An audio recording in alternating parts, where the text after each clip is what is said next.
حمیده در حالی که چشماش برق میزد گردنبند دور گردنم انداخت. ملک جهان خانم، مادر پریچهر، خانم این عمارت.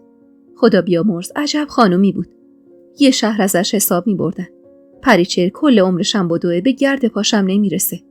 ملک جهان خانم مقتدر بود. اما خدا رو هم یادش نمیرفت. البته اگه ماجرای فرزاد زندگیشو ندیده بگیریم. این دومین باری بود که اسم فرزاد از زبونش میشنیدم. اصلا فرزاد کی بود؟ افکارمو پس زدم و گفتم خب آخه این گردنبند چرا باید دست من باشه؟ چرا واسه خودش نگهش نداشت؟ یه دونه نون برنجی از تو ظرف روی سفره برداشت و به زور تو دهنم گذاشت. چون این حق توئه. چون بیشتر از پریچهر تو لایق این گردنبندی. دوستای عزیز و مهربونم، سحر هستم، راوی داستان‌های جذاب عاشقانه. ممنون میشم با لایک کردن و به اشتراک گذاشتن ویدیوها به ما انرژی بدید. چون من روح ملک جهان خانومو تو وجود تو میبینم. اینو حتی خود پریچهرم میدونه. واسه همینه که کشوندتت اینجا. فقط امیدوارم لایق باشی و لگد نزنی به تقدیری که خدا واسط رقم زده. گیج و گون گردنبند توی گردنم و تو دستم گرفتم و نگاش کردم. اصلا نمیفهمیدم حمیده چی میگه. یه گردنبند بیضی شکل بزرگ که اونقدر سنگین بود که احساس میکردم فشار زیادی به گردنم آورده و به راحتی نمیتونم گردنم رو صاف کنم. حمیده جانم. ملک جهان خانوم همون زن توی قاب عکس توی اتاق پریچهره. حمیده سری تکون داد. مشخص بود دوست داره تفره بره. اما از اون طرف انگار نمیتونست جلوی خودش رو بگیره. واسه همینم لب زد. چی بگم آخه؟ آره خودشه. 2 سال قبل از آقا فوت شد. فریدون خان بعد از مرگ ملک جهان خانوم افتاد تو رخت خواب و خیلی دنبال تو گشت. اما پیدات نکرد. بعد از فرزاد تنها امید فریدون خان تو بودی. با تعجب نگاش کردم. من؟ چرا من؟ اصلا از کجا منو میشناخت؟ لبخند شیرینی زد. چقدر سوال میپرسی بچه؟ پاشو تا سر منو خودتو به باد ندادی. تو سرم پر از سوال بود. سوالای بی جواب. اونقدری پر که هوای دلتنگی بهمنو از سرم پرونده بود. حمیده خواهش میکنم جواب بده. تا کی میخوای اینطوری لنگ در هوا تو عمارت بچرخم؟ تا وقتی که بهمن صلاح بدونه.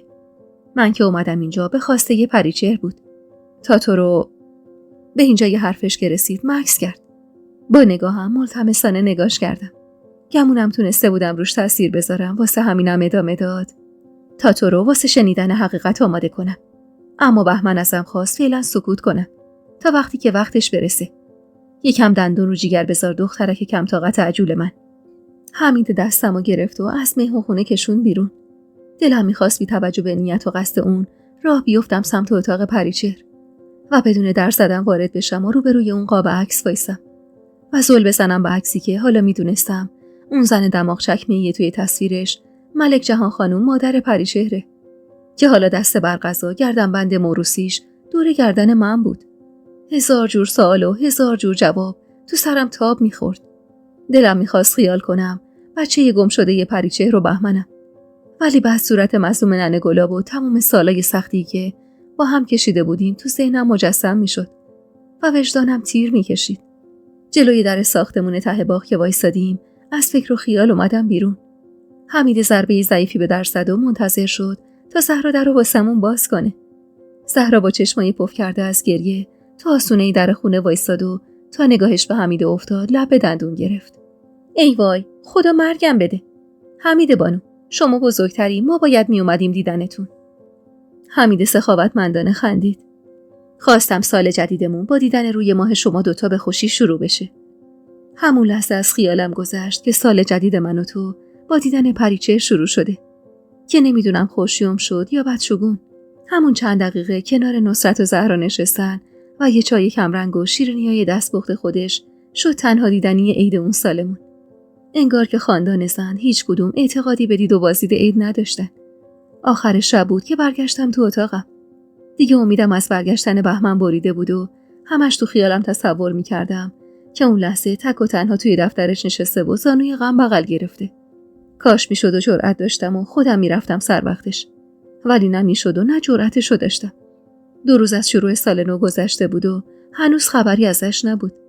چیزی به تولد پریچهر نمونده بود. همه به هول و ولا افتاده بودن و پریچهر عین مرغ سرکنده این طرف و اون طرف میپرید.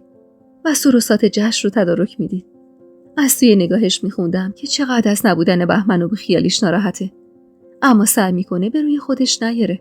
روز دوم که به آخر رسید و امید پریچهرم از برگشتن بهمن درست عین من به کلی بریده شد، حمیده رو صدا زد تو اتاقش. مطمئن بودم داره واسه برگردوندن بهمن برنامه میریزه و همینطورم شد. حمیده که از اتاق پریچهر اومد بیرون، نه تنها لباش که حتی چشماش هم میخندید. بپوش شربت، باید بریم سراغ آقا. پریچهر خانم دستور داده من و تو بریم برش گردونیم. دروغ چرا؟ بند وجودم پر ذوق شد از شنیدن این خبر. حمیده همونقدر خوشحال بود که سر از پا نمیشناخت، چه برسه به این که بخواد بفهمه پریچهر واسمون نقشه چیده.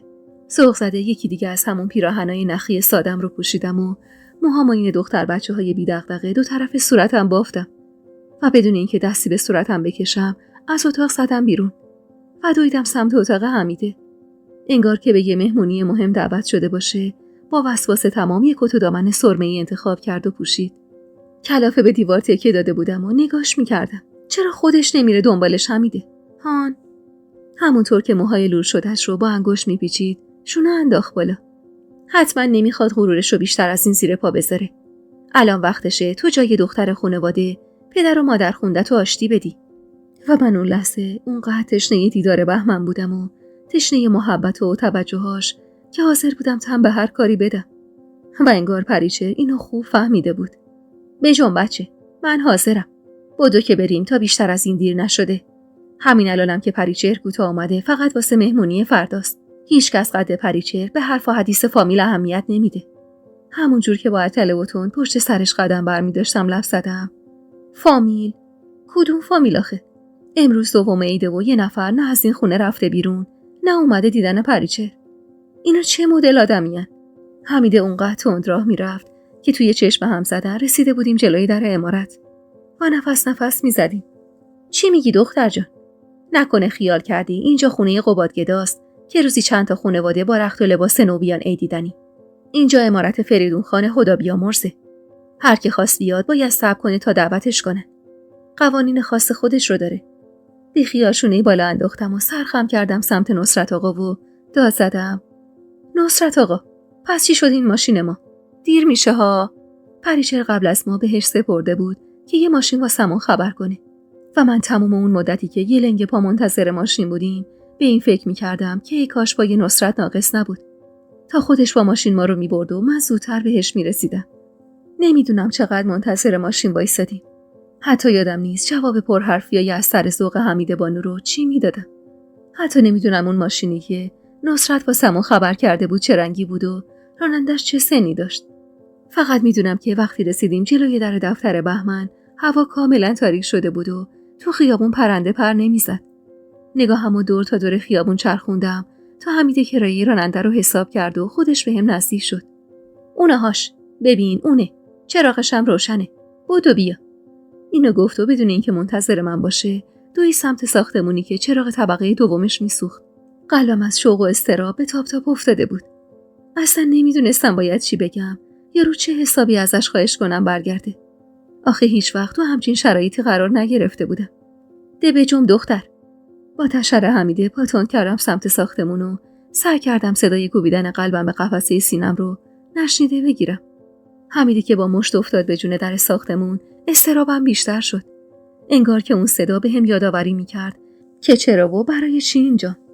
تا خواستم دست حمیده رو چنگ بزنم که کمتر عین پاسبونه یکی شیک شب بیفته به جون در باز شد و مشت حمیده تو هوا موند. اگه بگم تو کل زندگیم تا اون روز واسه هیچ کسی اونقدر دلتنگ نشده بودم دروغ نگفتم. البته اگه دلتنگی همیشگیم واسه ننه گلابمو نادیده میگرفتیم، اونقدر دلم واسه دیدنش تنگ شده بود که سلاممو خوردم و یه لیوان آب خیالی هم روش. به به شربت خانوم، یادی از ما کردی بی وفا. داشتم با خودم فکر میکردم که اگه حمیده یا ترس از غضبش نبود همون لحظه میپریدم و بغلش میکردم و همون جور که اشک صورتمو با عرقگیر سفیدش پاک میکردم مینالیدم که بی وفا تویی، نه من. تویی که منو تو اون عمارت تک و تنها ول کردی به امون خدا و یادت رفت که قرار بوده بابام باشی.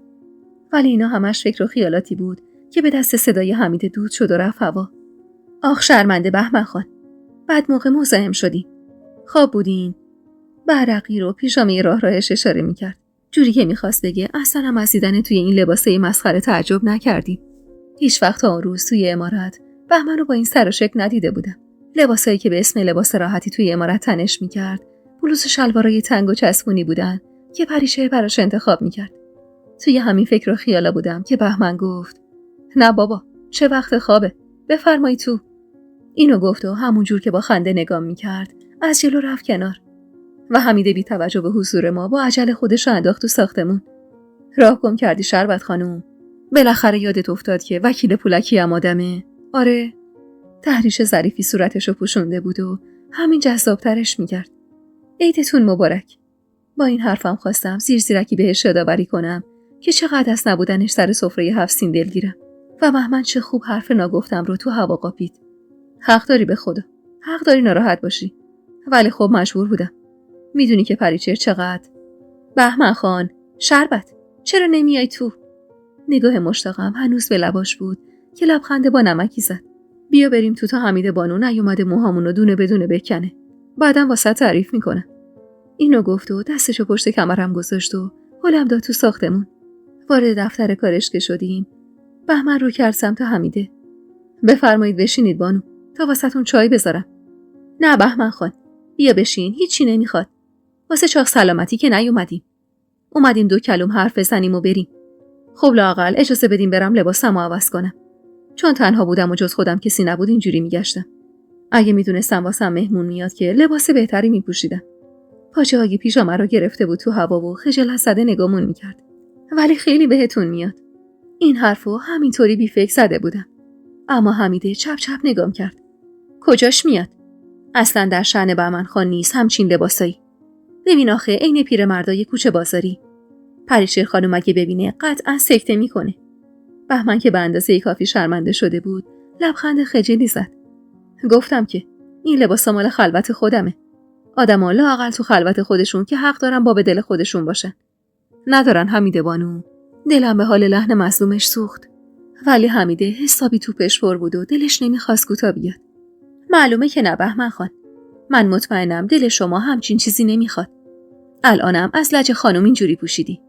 حمیده بانو، فکر نمی کنی از سن لج و لجبازی من یکم گذشته باشه؟ اگه گذشته اون روز چرا با خانم برنگشتین؟ چرا بی خود آتیش به جون زندگیتون انداختین؟ هان؟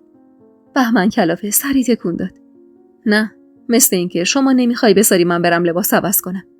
اگه همینجوری بشینم جلوتون و از پریچر خانومتون حرف بزنم، کسر شنگ که نیست. چقدر لحنش بوی دلخوری میداد. انگار که حتی از حمیده هم دلخور بود. خب برید عوض کنید، ما منتظر میمونیم. نمیدونم اون لحظه حمیده به چی فکر میکرد که اینقدر مقابل بهمن سفت و محکم شده بود و ذره‌ای دو دلی و شک به خودش راه نمیداد. بهمنم که انگار از صبح از روی دنده لج پا شده بود که به محض اینکه احساس کرد حمیده راستی رخت و لباس شمایه ننگوار میدونه، با حرص قدم برداشت سمتمون و درست روبروی حمیده روی مبل نشست. نه، اصلا ترجیح میدم همینجوری بشینم. اینجا دفتر منه. آجر با آجرشو عرق ریختم تا خریدم. عمارت فریدون خان زن نیست که زیر بار منت کسی باشم و سرم خم باشه و واسه رخت و لباسم به صاحب خونه بخوام جواب پس بدم. حالا دیگه لحنش علاوه بر دلخوری پر از کینه و حرص بود. کینه و حرصی که حمیده رو به وحشت انداخت. بهمن خان، چرا اینجوری میکنی آخه؟ حیف نیست حالا که شربت اومده تو زندگیتون بی خودی لج به لج هم میذارید؟ به خدا این طفل معصوم گناهی نداره که. واسه یه بارم شده میخواد تو زندگیش طعم خوشبختی رو بچشه. حمیده دوباره شد گل آفتاب گردون و 180 درجه چرخید و موضع عوض کرد. جوری که به شک افتادم اون زن عصبی و پرمدعای چند لحظه پیش همین زن مظلوم و خواهشمند کنار دستم باشه. میدونستم حاضر نیست بدون من اون مهمونی رو بگذرونه. مطمئن بودم یه کاری میکنه. ولی فکرشم نمیکردم شما رو بفرسته. برو بهش بگو بهمن تموم شد. خیلی وقت تموم شده. تا حمیده خواسته هم باز کنه، سری شروع کردم به حرف زدن. پس من چی؟ مگه توی اون عمارت فقط پریچر به تو نیاز داره؟ پس من ننه مرده چی که به امید تو پا گذاشتم اونجا؟ جوری با بهت نگام کرد که انگار باورش نمیشد این من همون شربت آروم چند لحظه پیش باشم. ولی من دیگه کاسه صبرم لبریز شده بود و از اون همه آرامش بهمن و خودخواهی پریچر و محافظه‌کاری حمیده بانو طاقتم تاق شده بود. آخه چطور میتونستم بشینم یه گوشه و نگاه کنم به زندگی از هم پاشیده این دو نفر؟ شاید از نظر حمیده من اونقدر عاشق بهمن بودم که له له میزدم واسه جدایی بهمن از پریچهر. اما به خداوندی خدا قسم، من حتی یه بارم توی اون چند روز به این مسئله فکر نکرده بودم. انگار که قلب من دیگه داشت باور میکرد که بهمن فقط در کنار پریچهر برای من ارزش داره. واسه همینم بغضم و به زور قورت دادم و دوباره لب زدم. تو با پریچهر با هم، هر جفتتون منو خواستین. حالا چطور میتونی پا پس بکشی؟ تو به خاطر منم که شده باید تو اون عمارت بمونی، چون این تو بودی که منو از پای چوبه دار کشوندی پایین و گونی گونی پول خرج آقام کردی تا پام باز بشه به عمارت زن و گردنبند موروثی ملک جهان خانم بیفته دوره گردنم. تو میدونی زندگی کردن با پریچهر توی اون عمارت چقدر سخته. پس با رفتن سخت‌ترش نکن. من نیاز دارم به تو، به بودنت کنار پریچهر، به حضورت که این اوست تا قاشق شکر سرپر قهوه تلخم و شیرین میکنه. حالا دیگه بی خجالت رو در بایسی و شرم و حیا صورتم خیس اشک شده بود و بهمن با دهن نیمه باز و چشمای گرد شده از تعجب نگاه میکرد. جرئت نداشتم سر بچرخونم و صورت عصبی حمیده بانو رو ببینم. مطمئن بودم اونقدر از دستم شاکی شده که قطع به یقین به خونم تشنه است. اون گردنبند دست تو چی کار میکنه؟ بعد از این همه سغرا کبرا که چیده بودم، تمام حواس بهمن پی گردنبند موروثی ملک جهان بود. پریچهر خانم شب عید بهش داده به عنوان عیدی. اگه شما برنگردی مطمئنم همه چی جور دیگه ای پیش میره. لحن حمیده کمی بوی تهدید میداد. اینو خوب میفهمیدم، اما هیچ وقت نفهمیدم دلیل راضی شدن بهمن به برگشتن به عمارت سغرا کبرا چیدنای من تو ام با گریه هام بود یا تهدید کاری حمیده بانو. و این وسط اصلا نمیفهمیدم منظورش از این که میگفت همه چیز جور دیگه ای پیش میره چیه. فقط اینو میدونم که بهمن بلافاصله گفت باشه میام، اما نه واسه خاطر مهمونی فردا شب یا ترس از حماقت‌های پریچهر. میام چون در قبال شربت مسئولم. مهم نبود دلیل راضی شدنش چی باشه، همین که برمیگشت واسم بس بود و حالا وقت عملی کردن قولی بود که به خدای خودم داده بودم. توی این مدتی که بهمن نبود جای خالیش اونقدر بهم فشار آورده بود که با خودم و خدای خودم عهد کردم که اگه شد و برگشت و دوباره کنار پریچهر قرار گرفت دیگه هیچ وقت به حسی که بهش دارم فکر نکنم. و حالا وقتش بود. وقتی بهمن به خاطر من و مسئولیتی که به خیال خودش من به گردنش داشتم برگشت، من باید به عهدم وفا می‌کردم. چیزی طول نکشید که بهمن لباسش رو عوض کرد و دفتر دستکش رو جمع کرد و از دفترش زدیم بیرون. حمید خوشحال بود و من از اون هم بیشتر و بهمن از خوشحالی ما لبخند میزد. ولی هیچ کدوممون یه لحظه هم فکر نمی‌کردیم که این برگشتن بهمن اونم به دست من و حمیده برای تک تک ماها دردسر بشه. پریچهر زرنگ بود، زرنگ‌تر از اون چیزی که حمیده خیال می‌کرد. اونقدر زرنگ بود که با این حربه تک تک ما رو به دام خودش انداخت. اون می‌خواست با فرستادن من به دنبال بهمن از حسی که بهمن به من داشت و حتی خودش هم ازش اطلاعی نداشت مطمئن بشه. پریچهر میدونست که بهمن دل زمین انداختن روی منو نداره. شب رو به اتمام بود که رسیدیم عمارت. لبخند روی لبای من و حمیده بود و اخمای بهمن کمی در هم بود و هر ستاییمون شونه به شونه هم اینهو 3 تا آدم احمق وارد حیاط شدیم. خیال می‌کردم پریچهر از ذوق روی ایوون اومده تا هرچه زودتر رفع دلتنگی کنه. اما اون زن غیر قابل پیش بینی ترین زنی بود که من تو کل زندگیم دیده بودم. حمیده که دقیقاً عین من انتظار دیدن پریچهر رو روی ایوون داشت، زورکی لبخند زد. حتما خانم باورش نمی‌شده که ما بتونیم شما رو برگردونیم. نه حمیده بانو، مطمئن باش پریچهر وقتی تو شربتو فرستاد دنبال من، مطمئن بوده که من برمیگردم. و حالا اگه می‌بینی نیومده استقبالم، فقط واسه خاطر اینه که بهم بفهمونه اونقدر هم که خیال میکنم مشتاق دیدارم نیست و تموم اصرارش واسه حضور من فقط برای مهمونی فردا شبه. حمیده اصرار داشت که ثابت کنه حرف خودش درسته و بهمن زیاد از حد به پریچهر بدبین شده. ولی سالن خالی و مهمون خونه خلوت و چراغ خاموش اتاق خواب پریچهر نشون میداد حرفای بهمن راست‌ترین و در عین حال تلخ‌ترین حقیقت اون روزای زندگی اون 2 نفره. اون شب بهمن جلوی چشمای متعجب و نگران من و حمیده پناه برد به اتاق کار خودش و مطمئنم همونجا روی مبل چرمی شب و سحر کرد و من تمام مدتی که توی تخت خواب گرم و نرمم فرو رفته بودم به این فکر می‌کردم که شاید اگه من پامو توی این عمارت نذاشته بودم هیچ وقت این خلأ عاطفی بین پریچهر و بهمن پیش نمی اومد. انگار که ناخودآگاهم باور کرده بود که عشق من به بهمن یا شایدم عشق خیالی بهمن به من باعث شده بود اونو پریچه بیش از حد به پر و پای هم بپیچن. صبح با سر و صدای عجیب و غریبی که توی عمارت پیچیده بود از خواب پریدم. واسه اون عمارتی که همیشه یه خدا ساکت و آروم بود، این همه شلوغی و همه غیر قابل باور بود. جوری که با ترس از تختم پریدم پایین و پشت پنجره وایسادم و زور زدم به شلوغی حیاط. 10-15 تایی مرد جوان وسط حیاط تو هم میلولیدن و به طرز شگفت انگیزی تند و بی‌وقفه کار میکردن. میونه اون شلوغی چشمم به نصیر افتاد که کیک بزرگ 4-5 طبقه‌ای رو به کمک 2 نفر دیگه از ماشینش پیاده میکرد. پوزخند زدم و از پشت پنجره فاصله گرفتم که در اتاق بی هوا باز شد. بیدار شدی شربت؟ دست به جنبون دختر. پریچهر خانم گفته باید سر ساعت 5 آماده باشی. امروز از میز صبحونه و نهار خبری نیست. باید به بهترین شکل ممکن آمادت کنم. حمید اونقدر نگران و مضطرب بود که شور به دلم افتاد. چه خبره حمید بانو؟ یکم مهلت بده، بذار از خواب بیدار شم. یه جوری هول برات داشته انگار عروسیه. ننه گلابم اگه زنده بود قطع به یقین چنگ مینداخت لپش و لب به دندون میگرفت. که زن گنده با 40-50 سال سن چه وقت تولد گرفتن شاخه. حمید دستمو کشید و هولم داد سمت حمام. اولا که خدا بیامرز مادرتو. دوما پریچهر امسال تازه میشه 39 ساله. پس همچین سن و سالی هم نداره. بعدش هم این مهمونی بیشتر واسه خاطر توه. واسه معرفی تو به خاندان زند. امشب کل فامیل و دوست و آشناها اینجا جمعن. میفهمی چی میگم؟ خبر برگشتن تو کل فامیل پیچیده. همه میان تو رو ببینن. تولد پریچهر فقط بهونه است.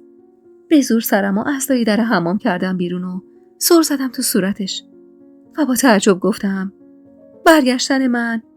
چی داری میگه حمید بانو؟ کلافه هلم داد تو حمام و در رو محکم به هم کوبید. زود دوش بگیر، الان وقت سینجین کردن من نیست. با اینکه سرم پر از سوالای بی جوابی بود که از وقتی به خودم قول داده بودم دیگه به وهمم فکر نکنم بیشتر تو سرم جلون میدادن، زیر دوش وایسادم و آب گرم و باز کردم. هنوزم قد روز اول این دوش آب گرم به مزاقم خوش میومد و دلم میخواست قدرتشو داشتم و میتونستم ننه گلابمو زنده کنم تا واسه یه بارم که شده طعم خوش حمام کردم بدون حرص و بدبختی رو بچشه. اونقدری که حمام کردن تو خونه قبادگدا سخت بود که من عین حسنک قصه های ننم از حمام رفتم فراری بودم و حالا که هر روز صبح کله سحر بدون هیچ دردسری زیر دوش آب گرم وای میستادم یه گوشه از قلبم تیر میکشید. واسه تلخی اون روزا که وسط سیاه زمستونم آقام اجازه نمیداد بیشتر از 2 هفته یه بار آب گرم کنه نفتیمون رو روشن کنیم و اگر یکی قصد میکرد زودتر بره حمام مجبور بود با آب یخ خودشو بشوره. تازه اونجا که خبری از دوش نبود. یه تشت آب بود و با یه پیاله کاسه رو سر خودمون باید آب میریختیم. چی کار میکنی شربت؟ نبینم دوباره به موهات شامپو نزده باشی یا از اون شامپوی فرنگی پریچهر خانم بزن. اون که بوی گل شبو میده. همون جور که حمید بانو دستور داده بود از شامپوی فرنگی پریچهر به موهام زدم و کل وجودم بوی گل شبو گرفت. جوری که دیگه هیچ نیازی به عطر و ادکلن فرنگی نبود. سر حوصله دوش گرفتم و از حمام اومدم بیرون. حمیده که لبه تخت نشسته بود با دیدنم هل زده از جا پرید. اوف دختر، چقدر لفتش دادی. مردم از نگرانی. تو بخوای عروس بشی من دق میکنم. آخ آخ آخ. امشب خانواده نصیرم هستن و حواست به ملوک خانم باشه حسابی. جوری پشت بند خیالات عروس شدنم یاد نصیر و مادرش افتاد که زار میزد تو خیالاتشم منو کنار نصیر میشونه و کلقن بالا سرم میسابه. آخ حمیده بانو، کاش میشد این پنجره رو باز کنم و واسه یه 24 ساعت از این عمارت فرار کنم. آخه چطور تحمل کنم این همه آدم اعصاب خورد داده از دماغ فیل افتاده رو. خندید و کمکم کرد تا لبه تخت بشینم. عادت میکنی. من از روزی میترسم که خودت هم بشی که این همینا. با اینکه پریچهر من آورده اینجا تا یکی لنگه خودش رو از تو بسازم. ولی به روح فریدون خان قسم حاضرم جفت چشمامو بدم ولی تو عوض نشی.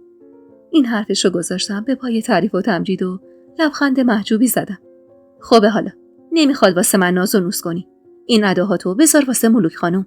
الانم بشین که باید موهاتو بیگودی بپیچم. امشب میخوام رو دست همه بلند شی. همونجور که میچرخیدم سمت آینه تا روی صندلی بشینم چشمم افتاد به پیراهن نباتی پفداری که با نصیر خریده بودیم و حمیده از کمد درش آورده بود و واسه شب حاضرش کرده بود. فقط خدا میدونه چقدر دلم میخواست اون پیراهن گلبهی سلیقه بهمنو تنم کنم با اون کفشای پاشنه 3 سانت مکعبی، ولی نه جرأتشو داشتم و نه وجدانم میذاش پا روی عهدم بذارم. من به خودم و خدای خودم قول داده بودم که دیگه حتی توی خیالمم به بهمن فکر نکنم. تا ظهر طول کشید تا حمید موهای بلندمو توی بیگودی بپیچه.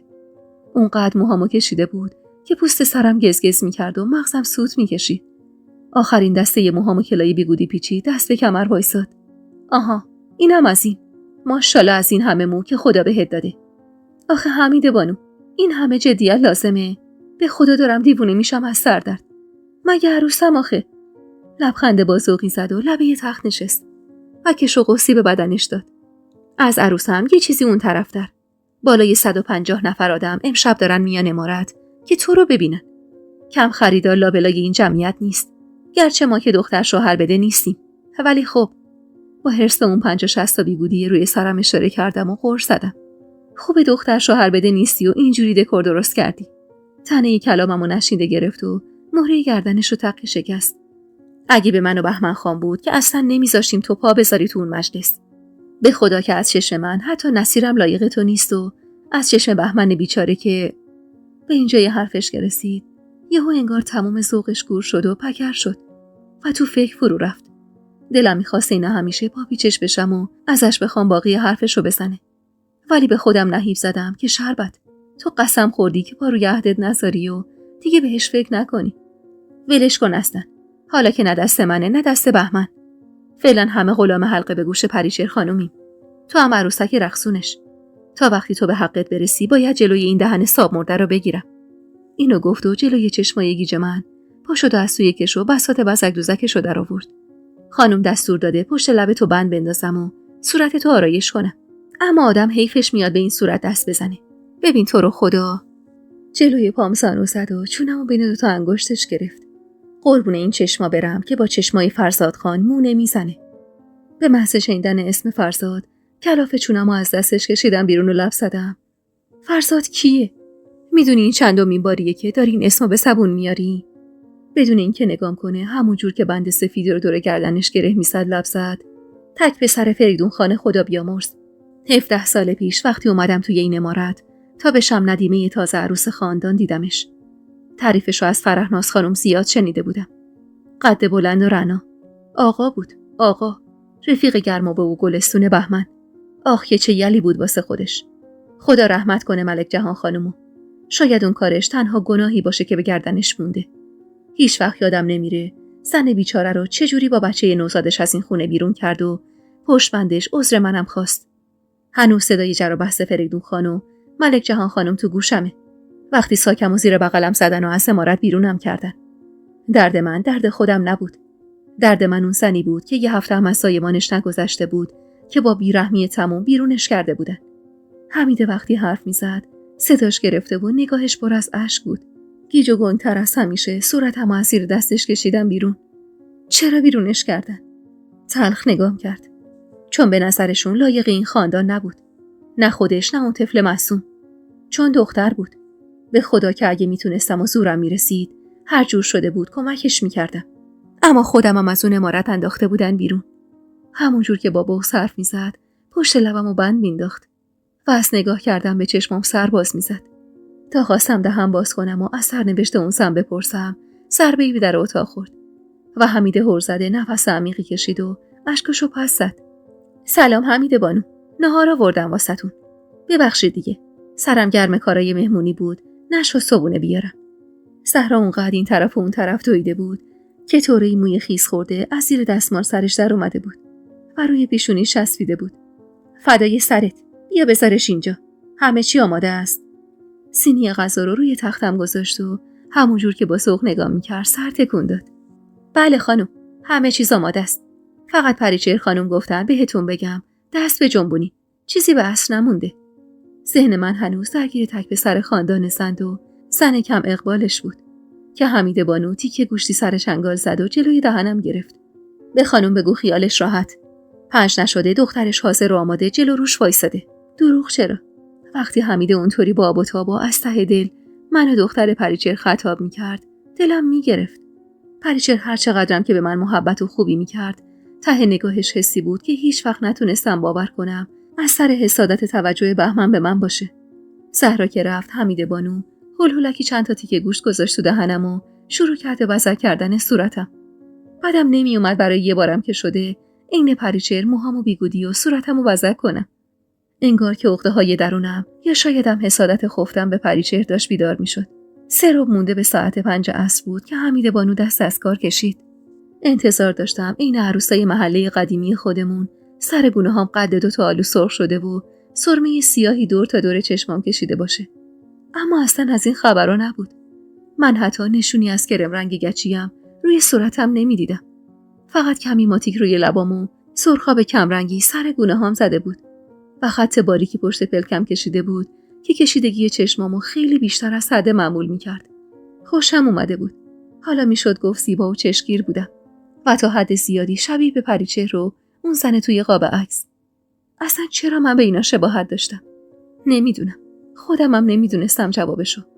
چشمم کف پات. ماه شدی. ماه. الله اکبر. یادم باشه به صحرا بگم واسط اسفند دود کنه. همونجور که نگاهم به شربت توی آینه بود خندیدم. وای که اگه بوی اسفند توی این عمارت اون هم توی این اوضاع احوال بپیچه قطعاً پریچهر هر 3 تامونو زنده به گور میکنه. حمید کلافه سر تکون داد و پیراهنمو از روی تخت برداشت و کمک کرد تنم کنم. چند تا نفس عمیق کشیدم و سعی کردم خیال پیراهن گلبهی رو از سرم بپرونم تا مبادا پا روی عهدم بذارم. ای خدا از دست این پریچهر. این پیرهن با لباس عروس مونه میزنه. به خدا که ملوک خانم اگه تو رو اینطوری ببینه خواب و خیال برش میداره که حتما دهن ما واسه شازده پسرش باز مونده. پوزخند زدم. مگه نمونده؟ والا کم مونده 2 دستی تقدیمم کنید بهش. واقعا نگام کرد. جوری که تو نگاش 1000 جور حرف نگفته بود. نیش نزن دختر. اگه دست من بود که همین امروز برات می‌داشتم می‌بردمت یه جایی که دست هیچ کسی بهت نرسه. و تا آخر عمرم شوهرت نمیدادم تا شاید یه روزی خدا یکی رو سر راهمون بذاره که مطمئن باشم لیاقت تو رو داره. با حرص پیراهنمو تنم کردم. حالا که نه دست توئه نه دست بهمن. فعلا که همه زندگی من به لطف آقای بی غیرتم افتاده دست پریچهر. نمیدونم چرا اینقدر با حرص و کینه این حرفو زده بودم. جوری که رنگ از رخ حمیده پرید و هر زده دستمو گرفت. قربونت برم. اینجوری نکن دیگه. اصلا من بهت قول میدم یه روزی از اون قباد بی لیاقتم واسه خاطر این بی غیرتیش تشکر کنی. الان اینجا بهتره یا اینکه خونه آقات بودی؟ اینجا درس میخونی، رشد میکنی، منو داری، بهمن و پریچهر رو داری. درسته پریچهر تلخه، سخت میگیره، ولی خب بهتر از اون قباد گدا و یه شوهر به درد نخور نیست. کلافه نگاش کردم. نمیدونم، به خدا نمیدونم. به ظاهر همه چیز بهتر از اون روزاست، ولی دلم گاهی وقتا بی خود و بی جهت بهونه میگیره. نمیدونم چمه. سرگردونم. عذاب میکشم که شاید ننم راضی نباشه و نکنه آقام کنه. که چرا راضی شدم پریچهر سجل جدید واسم بگیره و اسم خودشو جای اسم ننم بذاره.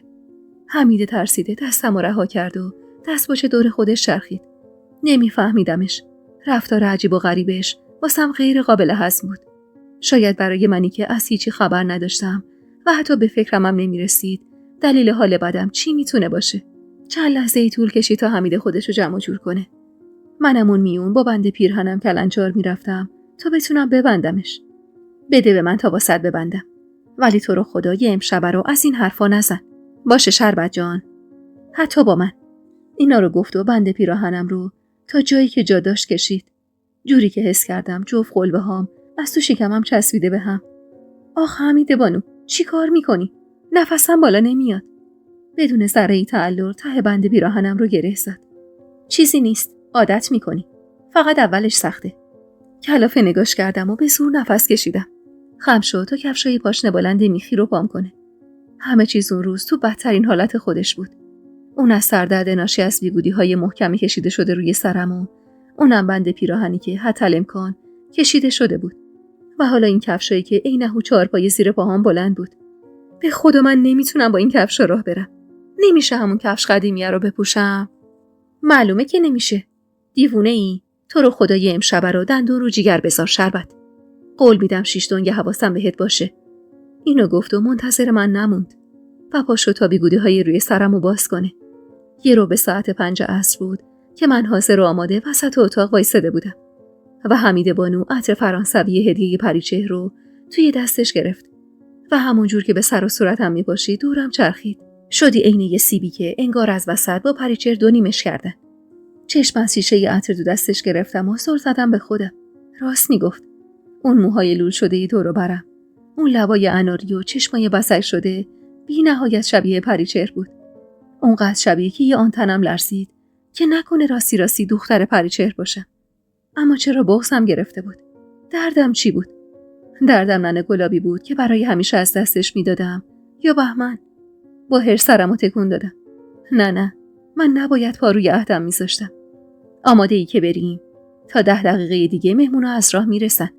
باید همراه پریچهر و بهمن بهشون خوش آمد بگی. با وجود ترس و دلهوره‌ای که تو دلم رخنه کرده بود سر تکون دادم. آمادم. دستمو توی دستش گرفت و از اتاق کشوند بیرون. با اینکه با اون کفشای پاشنه بلند میخی به سختی راه میرفتم، ولی دیگه کمری تنگ پیراهنم اعصابم نمیداد. و چقدر عجیب بود این حس عادت کردم به سخت‌ترین حالتهای زندگی. پله ها رو که پایین رفتیم، پریچهر وسط سالن وایساده بود و با صدای تق کفشام روی پارکتای لخت خونه سرچرخوند و نگام کرد. با خودم گفتم اگه این حمیده به محض دیدنم با اون رخت و لباس و قیافه لبخند زد و قربون صدقه نثارم کرد، قطع به یقین من دختر گم شده رویاهاشم. ولی پریچهر فقط کمی گوشه لباشو کش داد. خوبه، درست سر موقع. گرچه انتظار کمتر از اینا رو ازت نداشتم حمیده بانو. تازه فهمیدم همون نیمچه لبخندشم واسه خاطر وقت شناسی حمیده بوده، نه قیافه جدید من. وقتی پشت کرد بهم تازه نگاهم افتاد به پیراهن سبز کله قاضیش. امید داشتم پیراهن پریچهرم قدر مال من پرچین و زرق و برقدار باشه، اما نبود. انگار که راستی قصد داشتن منو بذارن تو طبق و پیشکش خانواده نصیر کنن. تو همون فکر و خیالات بودم که عطر گرم بهمن پیچی توی مشامم. این پیرهن همونیه که بی اجازه من با نصیر رفتی خریدی؟ ترسیده نگاش کردم. از همیشه مرتب‌تر و برازنده تر بود و تحریششو حسابی تراشونده بود و کراوات طلایی رنگی زیر گلوش بسته بود. چشم از کراواتش گرفتم و خجالت زده نگاش کردم. بله همونه. اما به خدا پریچهر خانم اجازه داد. اون اجازه داد که برم. ولی من دختر چش سفیدی نیستم که بی اجازه باباش جایی بره. اونم با یه مرد غریبه. وقتی گفتم بابا، ته قلبم اون گوشه‌ای که سعی داشت نادیده بگیرمش تیر کشید و سوخت. بهمن چند لحظه‌ای بی حرف نگام کرد. انگار که می‌خواست از تو نگاهش بخونم چقدر از دستم دلخوره. اما صدای هول زده نصرت که خبر از سر رسیدن اولین مهمونا میداد نذاش بیشتر از اون نگاش کنم. کنار بهمن وایساده بودم و نگاهم به دست مهمونایی بود که از در عمارت وارد می‌شدن. پریچهر همونجور که با لبخند مصنوعی به لب اون طرف بهمن وایساده بود واسهشون سر تکون میداد و گهگداری زیر چشمی نگام میکرد و من که در نبود حمیده به اندازه کافی قالب تویی کرده بودم بیشتر ترس برم میداشت که مبادا حین دست دادن و خوشو بش کردن و اون پاشنه میخی زیر پام جا خالی کنه و سکندری بخورم و امان از اون لحظه. تو همین فکر و خیالا بودم که صدای ذوق زده و آشنای نصیر تو گوشم پیچید. وای که چقدر اصیل و برازنده شدی شربت. حتی نفهمیده بودم کی وارد سالن شده و با بهمن و پریچهر شاخ سلامتی کرده. ناچار دست سردم رو توی دست منتظرش گذاشتم و زورکی عین پریچهر لبخند زدم. خوش اومدین. درست این جمله‌ای که پریچهر به تک تک مهمونا گفته بود. نصیر بدون اینکه لحظه‌ای دستمو ول کنه لبخند جوندار تری زد و چرخی سمت زنی که پشت سرش بود و من حتم داشتم ملوک خانم مادر نصیر و دخترم و یه مادر پریچهره. مادر جان ببین، ایشون شربت خانم دختر خونده یه پریچهره. ببین تو رو خدا با پریچهر مونه میزنه. ملوک خانم نگاه خریدارانه‌ای به من انداخت و با اکراه سر تکون داد. فقط چشماش، وگرنه عمرن که قد و قوارش به پریچهر بخوره. با اینکه لحنش واسه برخورد اول زیادی تند و تیز بود، ولی همچین بیرا هم نگفته بود. من با وجود اون کفشای پاشنه بلند میخی بازم دو وجبی از پریچهر کوتاه‌تر بودم. مادر جان، این چشما اون قدر قشنگ هست که نظر قد و قواره شربت به چشم بیاد. تو بد مخمسه گیر افتاده بودم. نمیتونستم زبون درازی کنم و حق نصیر و مادرش رو کف دستشون بذارم. نمیتونستم بیشتر از اون دندون رو جیگر فشار بدم. اما درست وقتی که فقط چند لحظه مونده بود تا طاقتم طاق بشه، حمید خودش رو رسون بهم. شربت خانم اینجایی؟ بیا که عمه ماه طلعت میخواد تو رو ببینه. با اینکه هر طرف سالن رو که سر میچرخوندم یه زن افاده‌ای از دماغ فیل افتاده زل زده بود و نگام میکرد، ولی از خدا خواسته دست از توی دست نصیر کشیدم بیرون و خودم رو سپردم به حمیده. حمیده همونجور که دستمو تو دستش گرفته بود و تمام تلاششو میکرد که این راه رفتن کمتر تلو تلو بخورم زیر گوشم پیش زد. چی بهت میگفت؟ اون زنه مادرش بودا. لب زدم. همون پیرزن ورور جادو. خودم حد زده بودم. ولی قبل تو نصیر به همدیگه معرفیمون کرد. با این حرفم ترسیده و نگران نگاهی به دور و برمون انداخت تا مطمئن بشه کسی متوجه حرفم نشده. بعد اخم ظریفی کرد. شربت. هر کسی دیگه ای جای تو بود همین امشب تیر خلاصو به قلب ملوک میزد. نصیر از این پسرای لاقوایی به درد نخور نیستا. فقط میخوام خوب خودت نگاه کنی و ببینی که توی همین مجلس چند تا دختر مجرد میبینی که آب دهنشون واسه نصیر را افتاده. همونجور که نگاهمو دور سالن پر از مهمون میچرخوندم و تک تک دخترای همسن و سالمو از نظر میگذروندم لب زدم. حمیده بانو، تو نبودی که همین چند دقیقه پیش میگفتی اگه دست من بود برمی داشتم میبردمت یه جایی که دست کسی بهت نرسه؟ چرا تکلیفت با خودت مشخص نیست بس؟ یکی به نعل میزنی یکی به میخ. جوری نگام کرد که زار میزد خودشم دوچار تردید و دودلی شده. یه وقتا یه حرفایی میزنم که حرف دلمه. یه وقتم یه چیزی میگم که حرف عقلمه. من و تو مجبوریم پی حرف عقلمون بریم که اگه به پای دل بشینیم باختیم. میفهمی چی میگم؟ من دیگه حالا خوب میفهمیدم که حمیده بانو چی میگه. منی که حرف دلم رو که نشینده گرفته بودم هیچ، حتی سعی داشتم خودش رو هم دفن کنم که مبادا بیشتر از این جون بگیره و بیگدار به آب بزنه. حالا بیا بریم که ماه طلعت خانوم میخواد ببینتت. بزرگ خاندان زنده. البته بعد از فریدون خانه خدا بیامرز. به ناچار پشت سرش را افتادم سمت قسمتی از سالن که پیرزنی سال خورده و فرتود ولی در عین حال خوشبوش و بسر کرده روی مبل مخصوص نشسته بود. ماه طلعت خانوم، ببینید شربت خانوم آوردم واسهتون. پیرزن که عجیب شبیه عکس فریدون خان بود چند لحظه خیره نگام کرد و آروم لب زد. آخ که خدا ازت نگذره زن. برادر بدبختم و یه عمر چشم انتظار گذاشتی تا خواستم حرفای بریدش رو حلاجی کنم و بفهمم منظورش کیه و چیه. پریچر که انگار چند لحظه ای بود به ما رسیده بود از پشت سرم گفت عمه خانوم لطفاً خوب نیست پشت سر مرده حرف بزنید. اولش گمون کردم منظور اون پیرزن از آه و ناله هاش ننه گلاب بیچاره من باشه، ولی وقتی پریچر اونجوری هرسی و براق شد سمتش فهمیدم مخاطب حرفاش کسی بوده که به اون ربط داشته، نه من. بله پریچر خانم، پشت سر مرده نباید حرف زد چون دستش از دنیا کوتاهه. ولی آخه ببینین طفل معصومو 2 سال حبس کشیده، عین بچه غربتی ها بزرگ شده. واسه چی؟ واسه خودخواهی مادر تو. عمه خواهش میکنم قرار نیست جار بزنیم که شربت 2 سال حبس کشیده. عین مترسک وایساده بودم و زور زده بودم به بگو مگوی پیرزن و پریچر که پیرزن قهقهه بلندی زد جوری که بعد از چند لحظه خودش به سرفه افتاد. آخ دختر تو چقدر ساده ای، خیال میکنی فقط خودت میدونی و بهمن. تک تک این آدمایی که عین کفتار جمع شدن اینجا خبر دارن چی شده و چی کشیدین تا این دختر اینجا باشه. فقط به روی خودشون نمیارن. پریچه از هر صورتش سرخ شده بود و کم مونده بود دود از دماغش بزنه بیرون. غیر ممکنه عمه، مگه میشه؟ اصلا هیچ کس خبر نداشته چی به سر شربت اومده. فقط کافی بود ملوک بدونه.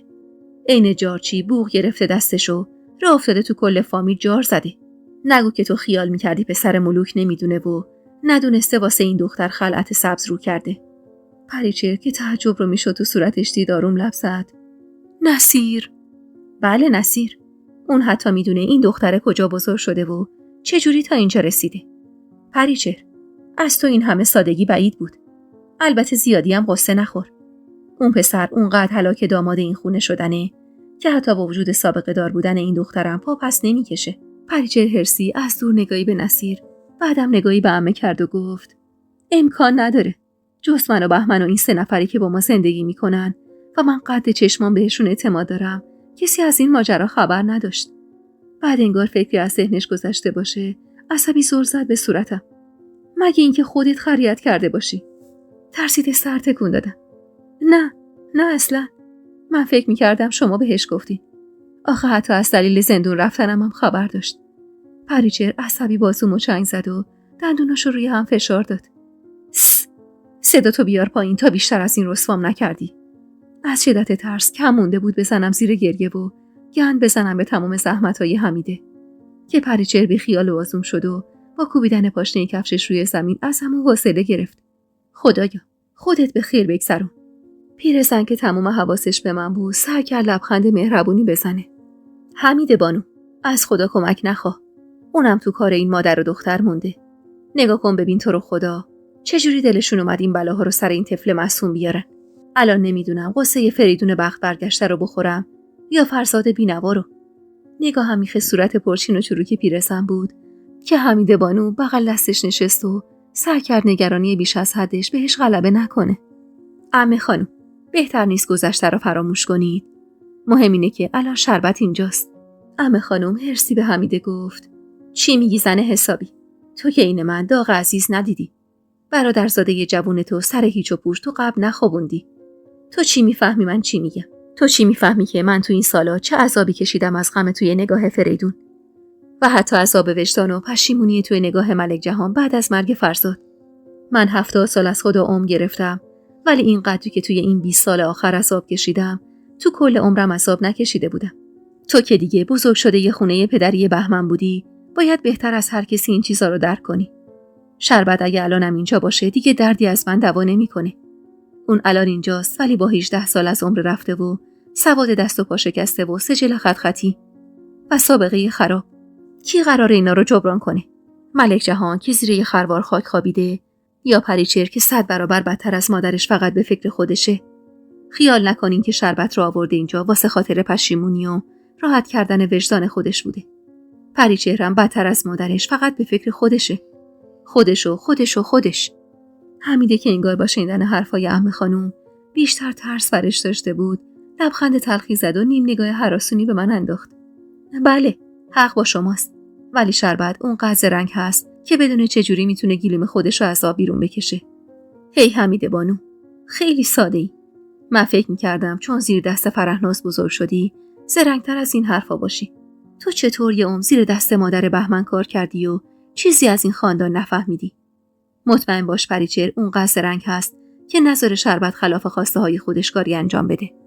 اون قصد ذهنم درگیر حرفای عمه خانم شده بود که دیگه نه بلندی پاشنه های کفشم رو اعصابم بود و نه تنگی کمری پیراهنم رو احساس میکردم، نه حتی فشار روی موهامو. من اون لحظه تمام حواسم به چشمای نگران حمیده و حرفای عجیب و غریب پیرزن بود. حرفایی که سخت بود فهمیدنش، ولی همون کم و بیشی هم که ازش فهمیده بودم ترس به جونم مینداخت. وحشت کرده بودم. حمیده که انگار فهمیده بود هر آن ممکنه عین یه توپ پر به ترکم هل زده از جاش بلند شد و دستمو گرفت و همون جور که سعی می‌کرد از پیرزن دورم کنه لبخند خجلی زد. عمه خانم، شما درست میگید، ولی امروز وقتش نیست. بیا بریم شربت جان. باید به باقی مهمونا هم سر بزنیم. چشمم هنوز به چشمای ریز و گود افتاده پیرزن بود که حمیده کشوندم یه گوشه خالی و خلوت و آروم دم گوشم پیش زد.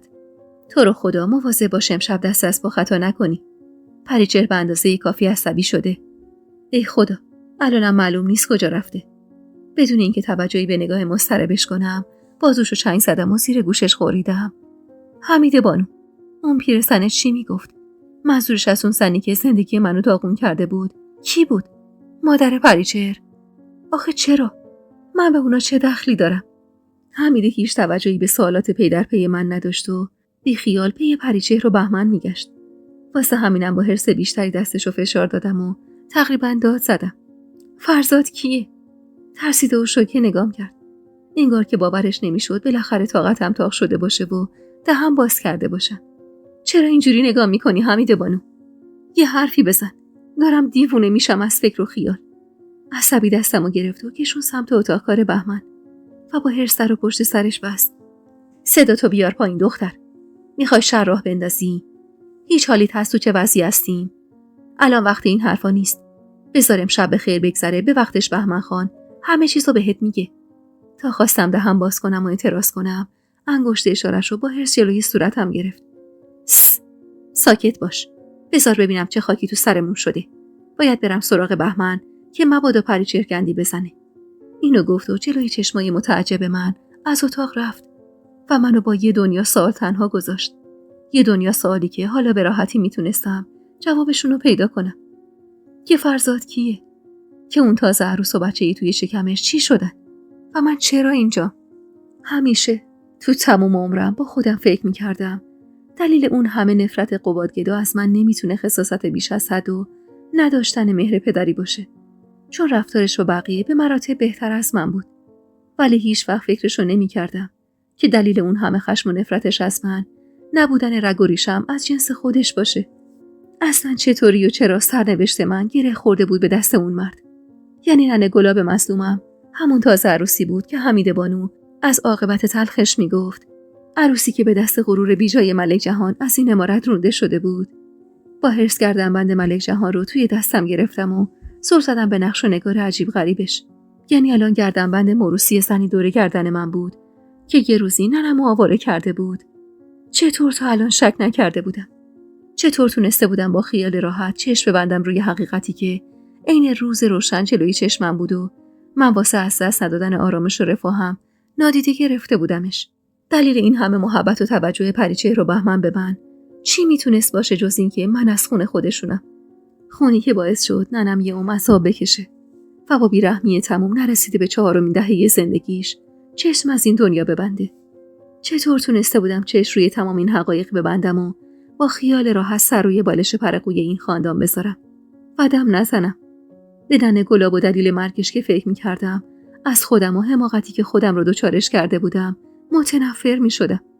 ننم میتونست توی این عمارت زندگی کنه و به خاطر یه قرون دوزار سر سیاه زمستون رخت چرکای مردم رو نشوره و تهش همون بلاها سرش نیاد.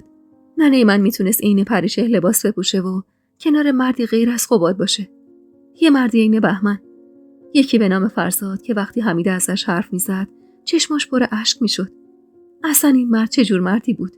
اگه یکی بود عین بهمن که نصف عمر من بدون داشتن همچین پدری به دست مادر پریچهر به باد رفته بود. چشمامو بستم تا یادم بیاد حمیده در مورد شیا میگفت. فرزاد خان، تک به سر خاندان زند، رفیق گرم و گلستون بهمن. ناخودآگاه بغضم گرفت از سرنوشتی که میتونستم داشته باشم و به خاطر خودخواهی این جماعت ازم دریغ شده بود. چرا اینجا وایسادی شربت؟ کل عمارت رو دنبالت گشتم. بی هوا وارد اتاق شده بود و با خنده و سرمستی نگام میکرد. حتما نصیرم میدونست که من از خونه این خاندانم که اینجوری واسم دم تکون میداد. والا کدوم پسری توی اون موقعیت حاضر بود با یکی عین من که نه بر روی درست و درمون داره و نه قد و قواره حسابی و نه درسی خونده بستت کنه. چیه؟ چرا اینجوری نگاه میکنی؟ میخوای بگی امشب حسابی خوشتیپ شدم؟ آره، خودم میتونم. این مرد علاوه بر ایبا و تمام کم و کاستیام از سابقه حبسم هم خبر داشت و همین مطمئنم میکرد که اون بیشتر از چیزی که من میدونم از همه چی خبر داره. واسه همین بدون اینکه وقت تلف کنم لب زدم. تو از کجا میدونستی من 2 سال زندون بودم؟ از این سوال یهویی حسابی جا خورد، ولی خودش رو نباخت و لبخند زد. خب نگو از فریچه شنیدی که باورم نمیشه. اون اگه خودش بهت گفته بود که الان از حرص با خبر شدن کل فامیل نه چپیده بود تو سوراخ موش، نه از لحن تند و عصبیم جا خورد و نه از اهانتم به پریچهر ناراحت شد و برعکس تصورم حتی دستپاچه هم نشد. نه، اتفاقا پریچهر نگفته، بابا بهمنت گفت، مثل اینکه سعی داشت با این کارش تو رو از چشم من بندازه. ولی نمیدونه ارزش تو واسه من خیلی بیشتر از این حرفاست. من عاشقت شدم شربت. اینو گفت و به خیال خام بغل کردنم قدم برداشت سمتم. درسته تو کل عمرم یه آدم عاشقم ندیده بودم تا بدونم نگاه عاشق جماعت چه شکلیه، ولی دیگه اونقدر را میدونستم که اون نگاه نصیر جز هوا و هوس چیزی توش نبود. اگه از خونه این خاندان نبودم بازم عاشقم میشدی؟ عاشق یه دختر غربتی که نه سواد درست حسابی داره نه موقعیت به درد بخور. تو فاصله یه قدمی خشکش زد. چند لحظه ای مات و مبهوت نگام کرد و بعد یه لبخند مسخره نشوند رو لباش. پریچهر خیلی زود دست به کار شده انگار. قرارمون قبل از شام بود. چی؟ چه قراری؟ اونقدر حرص داشتم که صدام بیشتر از دستام میلرزید. مگه پریچهر همه چیزو بهت نگفته؟ احساس کردم گوشام توان شنیدن اون حرفا و سرم توان هضم حقیقتو نداره. بدنم جوری به لرزه افتاده بود که مجبورن دستمو گذاشتم روی لبه میز کار بهمن و در حالی که انگار کوه آتشفشان تو سرم سرریز شده بود لب زدم. خودش گفت.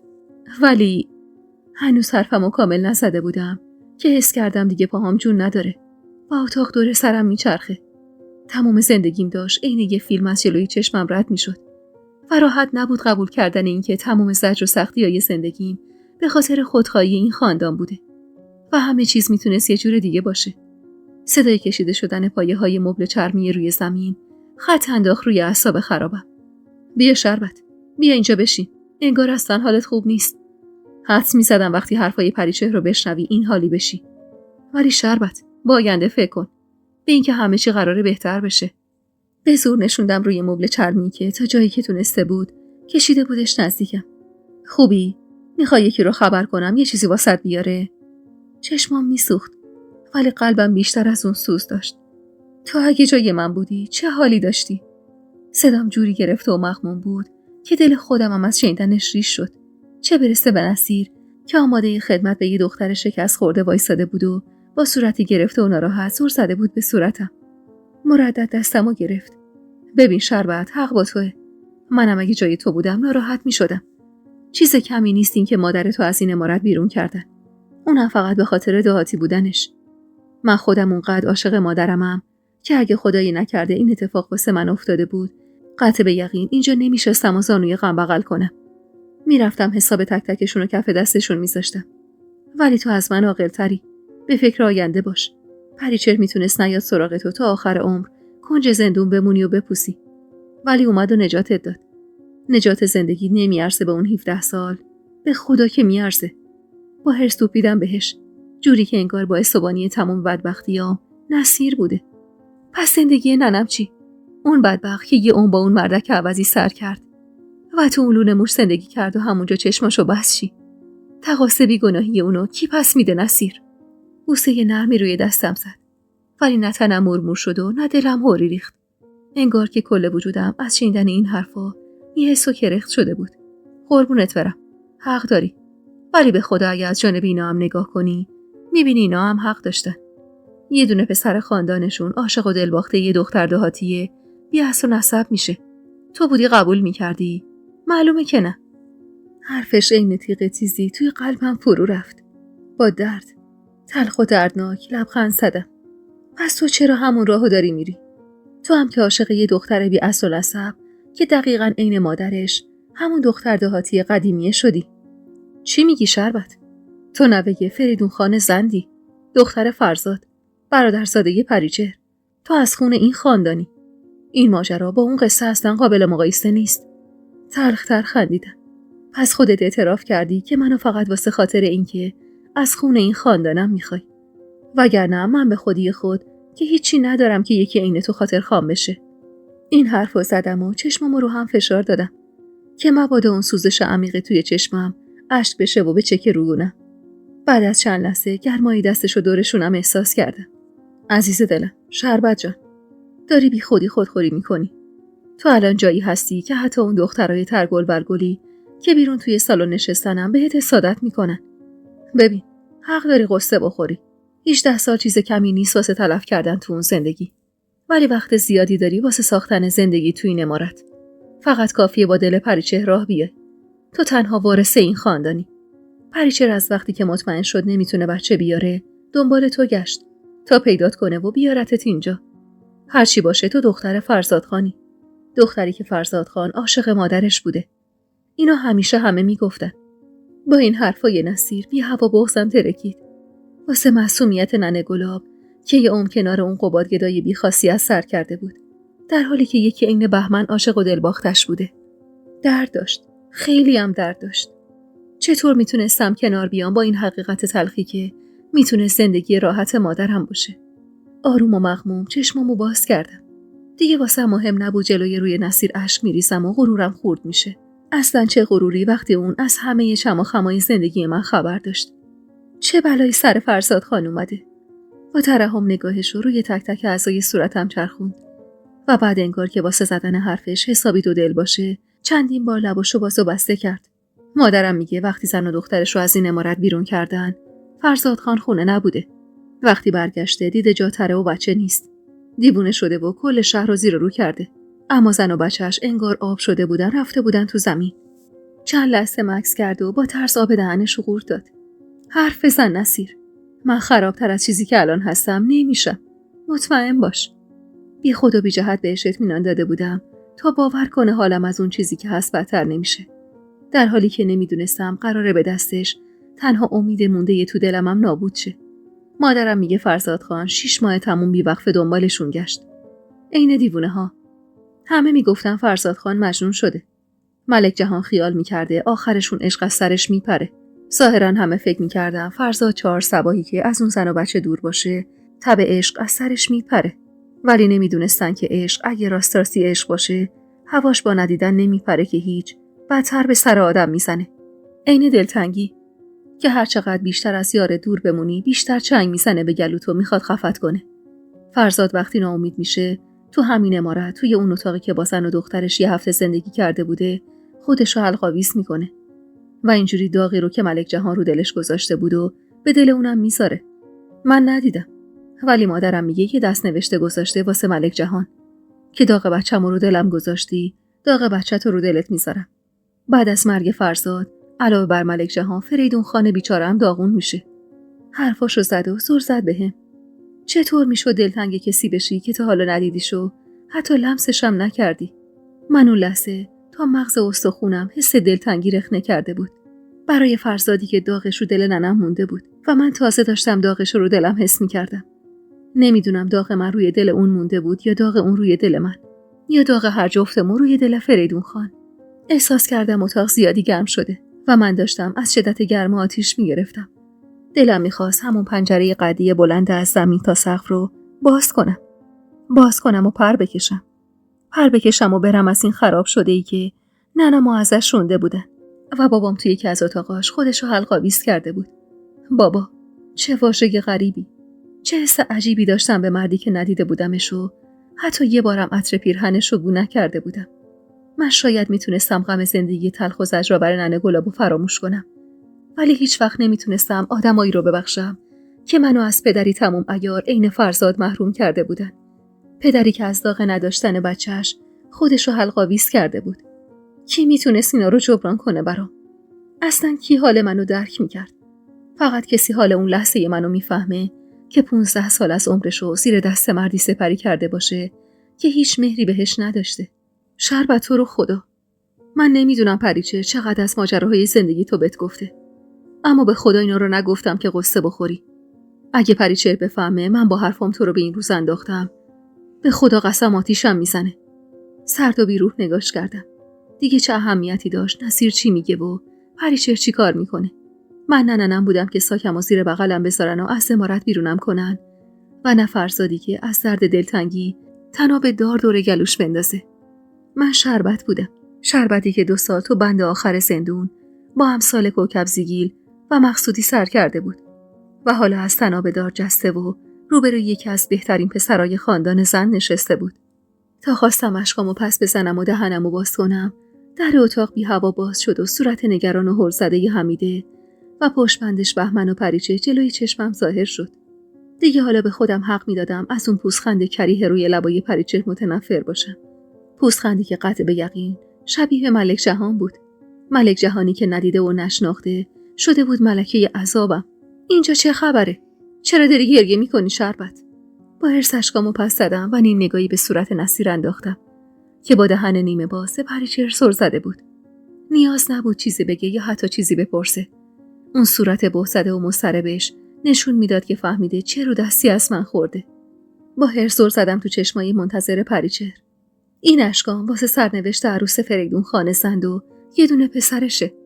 میدونی که پریچه خانم سرنوشت خوبی نداشتن آخه. حالا هر چقدرم که تو میخوای پیراهن زرق و برقدار تن دخترشون بکنی و موهاشو بیگودی بپیچیم فایده نداره. زهر این غم تا مغز استخون این بچه نشسته و اینجوری جبران نمیشه پریچه خانم. خیال میکردم با شنیدن این حرفام رنگ از رخ پریچه بپره و با ترس نگام کنه، ولی نه. چنان با خنده نگام کرد که انگار نه انگار که دستش پیش من رو شده بود و تمام نقشه هاش نقشه براب شده بود. پس فهمیدی الان اصلا وقت عزا گرفتن نیست.